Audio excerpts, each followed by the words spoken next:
Welcome to நமச்சிவாய ரியல்ஸ் அடித்தேன். இன்றைக்கி நம்ம சேனலில் பார்க்க போது அருமையான லேண்டு தார்சாலை முகப்பிலே ஒரு 3 ஏக்கர் 50 சென்ட் தோட்டம் விற்பனைக்கு வந்திருக்கு. பாருங்கள், இப்போ நம்ம பார்த்துட்டு லேண்டு எல்லாமே விற்பனை உள்ள லேண்டு தாங்க.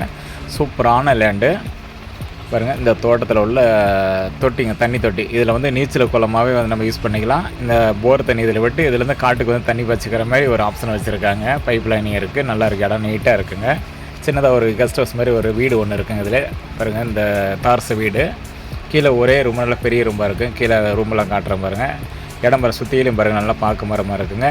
இந்த லேண்ட்லேயும் பார்த்திங்கன்னா உங்களுக்கு ஒரு 3 வருடம் மதிப்புள்ள பாக்கு மரம், ஒரு 500 பாக்கு மரங்கள் இருக்குங்க. இதுலேயே இடம் நல்லாயிருக்கும். ரோடு பேஸ் எடுத்துக்கிட்டிங்கன்னா ஒரு 300 to 350 ரோடு பேஸ் இருக்கும். பாருங்கள், இந்த வீடு சொன்ன இல்லைங்களா, கீழே கெஸ்ட் ஹவுஸ் மாதிரி சொன்ன இல்லைங்களா, இது பாருங்கள் ஃபுல்லாக ஒரே ரூமாக பெரிய ரூமாக இருக்குங்க. இதில் வெளியில் பாத்ரூம்பு, ஒரு நீச்சல் குளம், இந்த வீடு காடு ஃபுல்லுமே வந்து பென்சிங் போட்டிருக்காங்க. 3 சைடு பென்சிங் இருக்குது. வீடு பாருங்கள், சூப்பராக இருக்குது பாருங்கள். இடம் நல்லா இருக்குங்க.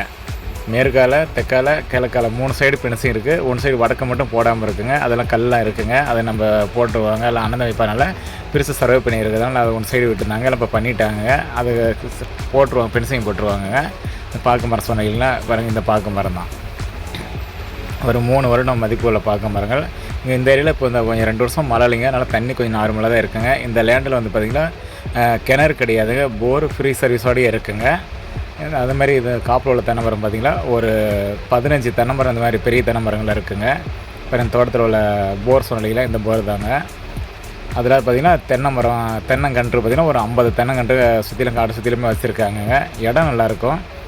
ரேட்டுன்னு வந்து பார்த்திங்கன்னா ஒரு ஏக்கரோட ரேட்டு வந்து பார்த்தா 55 லட்ச ரூபா சொல்லியிருக்காங்க. நேரில் உட்காந்து பேசும்போது கொஞ்சம் சிறிதளவு குறைய வாய்ப்பு இருக்குது. நிறைய பெரிய லெவலில் ஒரு 5 லட்சம் 10 லட்சம் குறைய வாய்ப்பு இல்லை. பாருங்கள், இடம் பாருங்கள், நல்ல ஒரு லேண்டு. அதேமாதிரி காட்டுக்கு எல்லாம் பைப் லைன் போட்டிருக்காங்க. நமக்கு நீட்டாக வாங்கிட்டுங்க. அழகாக நம்ம இன்னும் ஒரு போர் அடிச்சுட்டு நீட்டாக வந்து நம்ம நீர்மூழ்கி மோட்டர் போட்டு தண்ணி கிடைக்கும். மேக்ஸிமம் இந்த ஏரியாவில் எடுத்திங்கன்னா ஒரு 500-600 அடி போட்டோமா போதுங்க. தண்ணி நல்லாயிருக்கும். நம்ம வாங்கிட்டு நமக்கு பிடிச்ச மாதிரி எல்லாம் விவசாயம் பண்ணிக்கலாங்க. நல்ல ஒரு லேண்டு பாருங்கள். இந்த மாதிரி லேண்டெல்லாம் வந்து கிடைக்கும் போது வாங்கி நம்ம பயன்படுத்திக்கணும். இது எக்ஸாக்டாக எங்கே இருக்குது அப்படி சொல்லிங்கன்னு வந்து பார்த்திங்கன்னா, நம்ம சேலம் மாவட்டம், சேலம் வாழப்பாடி விட்டு ஆத்தூர் செல்லும் வழியில் பெத்தநாயம்பாளையம் பைபாஸுக்கு மிக அருகாமையிலே இருக்குங்க. பைபாஸ்லேருந்து பார்த்திங்கன்னா நம்ம ஒரு 4 to 5 கிலோமீட்டர் தொலைவிலே இருக்குங்க. நல்ல ஒரு லேண்டுங்க. முடிஞ்சளவு மிஸ் பண்ணிடுவாங்க. Okay, thank friends.